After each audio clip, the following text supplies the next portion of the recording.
Class 11th B में हम पढ़ रहे हैं यूनिट 3 जिसमें हम पढ़ रहे हैं तत्वों का वर्गीकरण और उनके गुणधर्मों की आवर्तिता। तो हमने जाना है अभी तक पीडीएफ की सहायता से कि टोटल तत्व जो इस संसार में ज्ञात हैं उनकी संख्या है 118।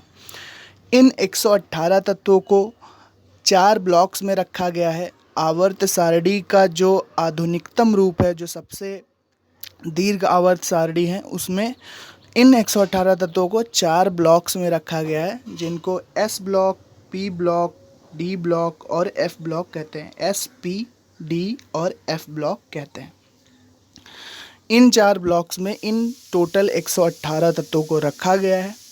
आज जो हम एक गुण पढ़ने वाले हैं, तत्वों का गुण होता है ये। आज जो हम पढ़ने वाले हैं वो हम पढ़ेंगे वैद्युत ऋणात्मकता, जिसको हम कहते हैं इलेक्ट्रोनेगेटिविटी। वैद्युत ऋणात्मकता ये तत्वों का एक गुण होता है। हम जानते हैं कि तत्व जो होते हैं वो गोलाकार परमाणु के रूप में होते हैं, और उस गोलाकार परमाणु में 3 प्रकार के कण पाए जाते हैं: इलेक्ट्रॉन, प्रोटॉन और न्यूट्रॉन्स। इलेक्ट्रॉन, प्रोटॉन्स और न्यूट्रॉन्स। इलेक्ट्रॉन्स अपनी कक्षाओं में चक्कर लगाते रहते हैं, जबकि प्रोटॉन्स जो होते हैं वो केंद्र में धनावेश के रूप में स्थित होते हैं। उन्हीं के साथ न्यूट्रॉन भी नाभिक में या न्यूक्लियस में होते हैं। इलेक्ट्रॉन पर नेगेटिव चार्ज रहता है, जबकि प्रोटॉन पर पॉजिटिव चार्ज होता है। जो पूरा हमारा परमाणु होता है वो वैद्युत रूप से उदासीन होता है, क्योंकि जितने प्रोटॉन्स होते हैं उतने ही इलेक्ट्रॉन्स होते हैं, जिससे पॉजिटिव और नेगेटिव चार्ज एक दूसरे को न्यूट्रल कर देते हैं, एक दूसरे को उदासीन कर देते हैं। न्यूट्रॉन पर किसी भी प्रकार का आवेश नहीं होता।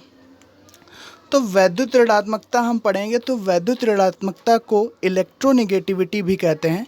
तो इसको अगर हम साधारण भाषा में समझें तो हम ये कह सकते हैं कि प्रत्येक तत्व में इलेक्ट्रॉन्स को अपनी ओर आकर्षित करने की एक क्षमता होती है। इलेक्ट्रॉन्स को अपनी ओर अट्रैक्ट करने की एक क्षमता होती है, जिसको हम वैद्युत ऋणात्मकता कहते हैं, इलेक्ट्रोनेगेटिविटी कहते हैं। जब तत्व आपस में रिएक्शन करते हैं तो तत्वों से अणु बनते हैं। जैसे हम यहाँ पर एक एग्जांपल देंगे कि H2O आपने पढ़ा होगा, तो H2O में 2 हाइड्रोजन के परमाणु हैं और 1 ऑक्सीजन का परमाणु है, जो कुछ इस प्रकार जुड़े होते हैं आपस में। यहाँ पर एक हाइड्रोजन ऑक्सीजन के साथ सिंगल बॉन्ड से, और फिर दूसरा हाइड्रोजन ऑक्सीजन के साथ सिंगल बॉन्ड से जुड़ा होता है। तो ये जो बॉन्ड बनते हैं ये इलेक्ट्रॉन्स की साझेदारी से बनते हैं, और बॉन्ड कई प्रकार के होते हैं जिसके बारे में हम आगे बात करेंगे। यहाँ पर हम बात कर रहे हैं वैद्युत ऋणात्मकता अर्थात इलेक्ट्रोनेगेटिविटी के बारे में। तो इलेक्ट्रोनेगेटिविटी के बारे में आप ये समझेंगे, अभी आपको साधारण भाषा में याद रखना है कि प्रत्येक तत्व, जितने भी तत्व हैं 118 तत्व, उनमें प्रत्येक तत्व की एक अपनी इलेक्ट्रॉन्स को अपनी ओर आकर्षित करने की क्षमता होती है, अट्रैक्ट करने की क्षमता होती है, जिसे वैद्युत ऋणात्मकता कहते हैं। तो यहाँ पर पॉलिंग पैमाने पर, पॉलिंग स्केल पर वैद्युत ऋणात्मकता को मापने का तरीका दिया था वैज्ञानिक पॉलिंग ने।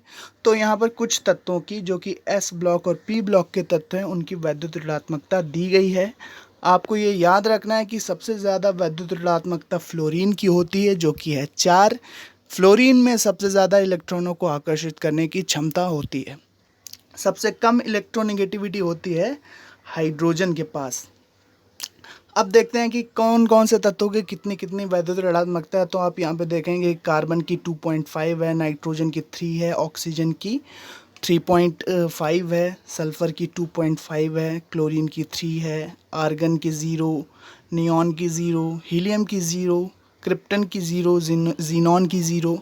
ये सारी अक्रिय गैसें हैं, इनकी वैद्युत ऋणात्मकता 0 होती है, यानी कि इनमें इलेक्ट्रॉनों को आकर्षित करने की क्षमता नहीं होती है।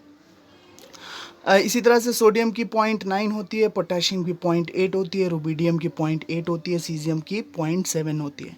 तो इन सभी तत्वों की वैद्युत ऋणात्मकता को आप लिखेंगे एक टेबल बनाएंगे।